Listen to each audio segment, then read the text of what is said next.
Alright, so now that the ice cream base has chilled completely and I've left it for more than 12 to 15 hours, but just overnight is more than enough. We're gonna now go ahead and churn this. So now some instructions on how to churn your ice cream. What you can also do is have a loaf pan and pour your ice cream mixture out into your loaf pan, and then every 2 hours you want to take a spoon or a spatula and swirl it just to incorporate air, and do that for say about 8 to 10 hours, and then you should have like a light airy ice cream. And if you do have an ice cream machine, or in my case I have my ice cream maker attachment, I'll be pouring out my base into the attachment. Let's go ahead and do that.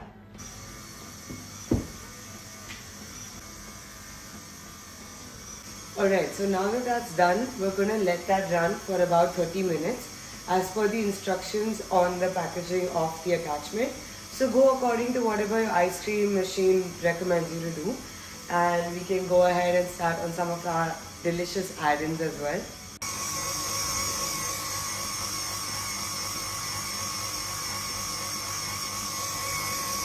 Alright, so while the ice cream is churning, let's go ahead and roast up and caramelize our hazelnuts. And I'm going to measure out about half a cup. So half a cup of hazelnuts, 1 tablespoon of olive oil, and you can use macadamia or pistachios or almonds, any nuts of your choice. You can even do seeds such as pumpkin, any flavor that you think will taste good with mango. Alright, next about 1 tablespoon of brown sugar. It's going to help get us that caramel flavor. And finally some salt. That's it. Alright, let's put the heat on. So medium heat. You can also do these in the oven. I just prefer doing them on the stove top, it's faster. And I think the nuttier flavor is a little stronger. Like it's a little deeper, which I like personally. Alright, so we're just going to keep stirring these around now for about 10 minutes, 5 to 10 minutes, and they should be ready. You can now see that the hazelnuts have a nice amount of color on them, and the sugar has almost melted completely. And then we're just going to cool them on a metal aluminum lined tray, and then cool them down till we're ready to add them into our ice cream. Alright, so this mixture is now completely melted and roasty.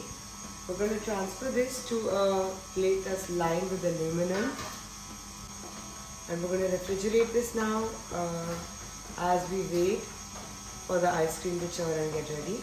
And then we're going to chop these up and add them in as well.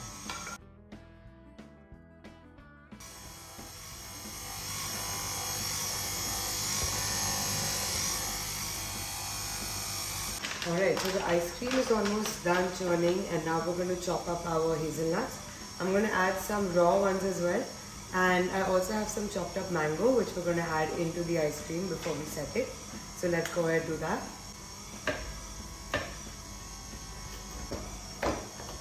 Alright, let's transfer them to another plate.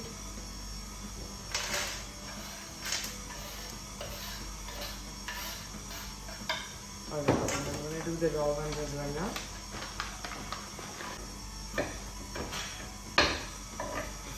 Alright, let's add them to the plate as well. So keep them quite rough. You don't need to chop it super fine. And we are now ready to start assembling our ice cream. Alright, so I'm going to put the ice cream churner off, and it is ready to be eaten actually, even like a soft serve. And if you want it a little bit more set, you can freeze it, which is what I'm going to be doing. And then we can also do our lovely add-ins at the same time. Alright, so this is the ice cream. I'm just grabbing a cloth to put it underneath because it's frozen, the churner. Alright, and here we go. This is a gorgeous mango ice cream.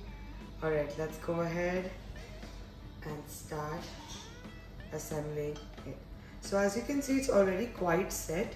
So if you want to eat it right now, it's almost like a soft serve consistency, and that also tastes really good. But if you want it a little bit more set, you can always freeze it, which is what I'll be doing for about 5 to 6 hours, and it'll be ready to eat. I know there's a lot of waiting period, but once it's ready, it'll last up to 1 month in your fridge. So it is a little painstaking to get to this stage, but I promise you, each extra minute spent only improves the flavor. And let's take a bigger scoop of ice cream and kind of flatten it out into the base of your baking dish and or containing dish, because we're not baking today. Ideally use something that is glass or ceramic. I feel like that's just a little bit more freezer friendly, but if you're using plastic that's freezer safe, that's also completely fine. The bigger the container you use to set your ice cream, the faster it'll set. So my recommendation is try and use a slightly bigger one.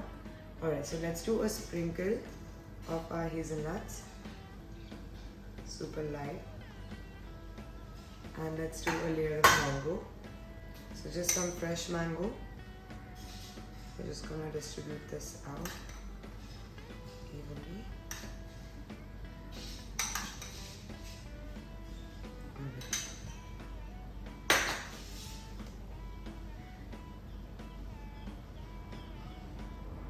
So if you're doing this without the ice cream machine, you would follow the exact same steps, and then maybe don't do the add-ins right now. You can do them when you're serving up the scoop of ice cream or the tub of ice cream, depending on what you're feeling like eating and how much you're feeling like eating. But yeah, so if you're doing it in the freezer, what you would do is every 2 hours or 1.5 hours, just go in there, use like a small spatula or a spoon or a knife, and just swirl it in to create a little bit more air as the ice cream continues to set up. Alright, and we have scraped this bowl clean. Now I'm just going to use the back of my small spatula to kind of push this down. Alright, so this is looking nice and smooth. And now we're going to continue with another layer of the hazelnuts and mango. Right, so grabbing the bowl, I'm just doing a little sprinkle. Let's do this now. Our cubes, and I would even maybe go in with my hand so I have more control over where the pieces end up.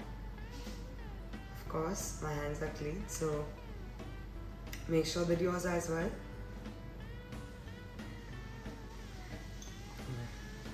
That's really pretty, and we can grab that small spatula once more and just press the mango down a little bit. Perfect. And that looks beautiful, ready to be frozen. You can see it's already so thick that when I'm tilting it, it's not moving immediately. So we're going to freeze this now for 6 to 8 hours, scoop it up, and it'll be ready to eat. Now, if you want to see how this looks scooped up, guys, check out my Instagram handle. It's called Art Vinita Mungi. Also, you can look me up with just vegan food, Art Vinita Mungi. And let me know what you guys would like to see next. Let me know what kind of recipes all would enjoy. This is also a really yummy, delicious recipe for the summer. Use again any kind of seasonal fruit you have on hand. It doesn't have to be mango. Just swap the puree for whatever else you're using. You can add spices in there. If you're using something like pumpkin, you might want to do pumpkin spice with it. So make this recipe your own, like I always say. And do not forget to like and subscribe if you enjoyed this video. Let me know in the comment section what you would like me to make next for you. And yeah, I hope you guys had fun.